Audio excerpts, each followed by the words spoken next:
Hello, this is chapter 164 of The Flower of Freedom by Deborah J. Reeves.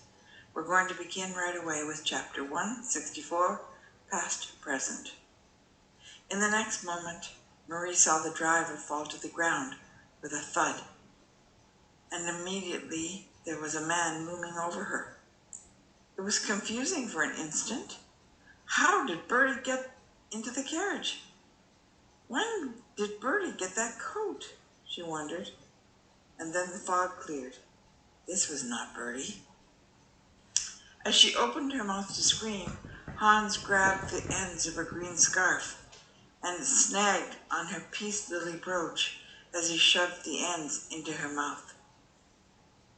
Grinning into her face, he growled at her in a low voice, "You bitch, I know that your name is Marie.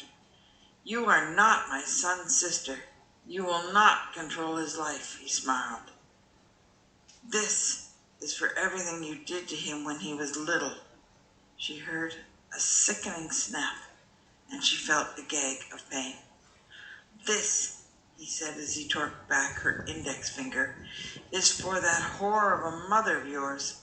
She had the commandant wrapped around her perverted finger. She presided over the table at the chateau as though she owned the place because she grew up there. Snap. "This," he snarled again, as he lifted her middle finger, "is for that woman who raised you. What a perverted little whore she was. She did not deserve to live, and you won't live either. But we'll have a little fun first." Snap. "This," he said as he lifted the engagement ring finger, "is for how you meddled in his life now and stole his affections. Bianca told me all about you and that person you planned to marry. She told me how Philippe sucked all the information out of Bertie's brains for his own purposes. She told me that she rescued Bertie from the influence of the two of you. And now he has the hope of a life. I made sure that I rescued Bertie from her. What a horse she is." Snap. The contents of Marie's stomach rose into her mouth again, but she frantically swallowed down the pain and her gorge.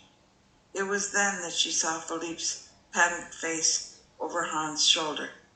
She felt a moment of relief, and then she understood that Philippe was no match for Hans. Philippe reached up and grabbed Hans' shoulder with such force that Hans flew backwards and onto the snow-covered ground. Philippe dove towards Marie.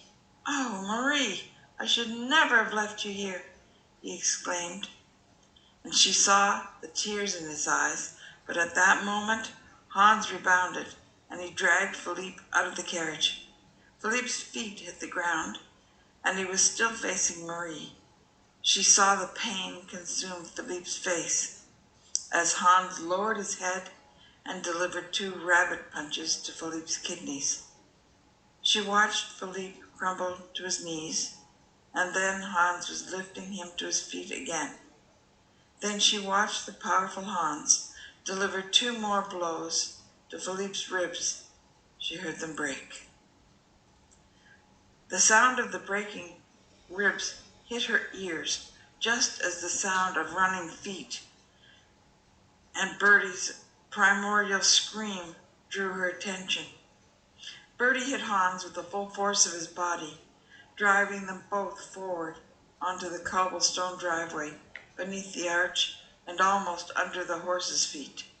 The horse danced to get away from the violent men. Marie prayed that the horse would not deliver Bertie's death, but in that same breath she saw Philippe crawl into the carriage. They turned their heads to watch Bertie drag Hans from the roadway and onto the snow. His fist drew back and jackhammered into Hans' face once, twice, and then on the next return, Bertie seemed paralyzed. Hans said, Herbert, my son, it is all for you. I only avenge you, my boy." Bianca had just emerged from the front end of the arch. She screamed from her very soul. She screamed, "Hans!" With Bertie's arm pulled back all the way for the next blow, it stopped at the apex, paralyzed by the bewildering words that Hans had uttered and by Bianca's recognition of the assailant. Hans' training took over once more. He twisted and he raised his feet and he planted them against Bertie's chest. He pushed with all his might. Bertie flew backward and hit his head on the corner of the stone archway. Bianca did not stay long enough to see Bertie land. She pivoted and ran back toward the hotel entrance, screaming. As she got to the door, still screaming, the doorman burst through the door and Bianca squeezed into the warm interior. The doorman ran, full tilt, to the archway. Before the doorman arrived, the dark sedan squealed to a stop in front of the carriage. 2 men leapt out. Hans was still on the ground. They grabbed Hans, put handcuffs on him, and they shoved him into the back seat of the sedan, saying nothing whatsoever to the others. They sped away. The doorman men skidded through the archway and leveraged themselves past the carriage. One stopped with Bertie's unconscious body, and the other went to the other side of the carriage. At the front of the carriage driver's seat, the second doorman found his friend Gabriel.